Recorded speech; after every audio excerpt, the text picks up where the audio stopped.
I'm Sherilyn Mercado, 23 years old. Dating factory worker. 2 years din ako doon and 1,000 lang yung sinasahod ko doon. Siyempre, hindi rin kasya sa family namin. Then, yung father ko wala din trabaho. Yung brother ko lang yung nag-work sa amin. So, siyempre, mahirap din kasi meron din akong mga pangangailangan. Nakita namin si V-Mobile sa Facebook. Tinag ni Sir Ramil sa friend ng boyfriend ko. Then, siya yung nakakita noon. Hindi ako business-minded. Ayoko rin nung nagsasalita sa mga tao. So, mahihain talaga ako. And, nung una, naisip ko na yung business na yun, ng V-Mobile, hindi pa ako kasali, ginagamit ko na yung product natin.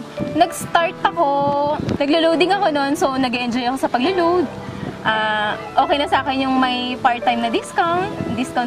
So, noong una, syempre naisip ko na hindi ako kontento sa discount lang. So, tinanong ko nun si Kuya Ramil na kung paano niya ginagawa yung business. So, binigyan naman niya ako ng advice. Sinunod ko lang yung advice niya. Then, nag-start na ako. Talagang tinutukan ko na yung V-Mobile. So, first check ko sa V-Mobile, mga 10,000 din yon. So, first check ko pa lang yun. Ang dami ng pinaglaanan na yun. So, malaki talagang naitutulong sa akin ni V-Mobile. Sa family ko, sa sister ko, na nagpapaaral siya ng anak niya. Then, sa mga bills. So, ako na lahat na gumagastos sa bahay. Naitulong sa akin ni V-Mobile. Napundar ko, laptop, cellphone, yung mga dating wala ako, Digicam. So, maliliit lang yun, pero syempre, dahil kay V-Mobile, parang syempre napaka-importante nun.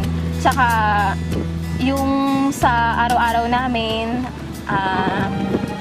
syempre hindi na mahirapan yung parents ko na humiram ng pera sa ibang tao, na umutang. Tapos, yung ate ko, natutulungan ko din. Then, sa sarili ko, nakakapag-savings na ako.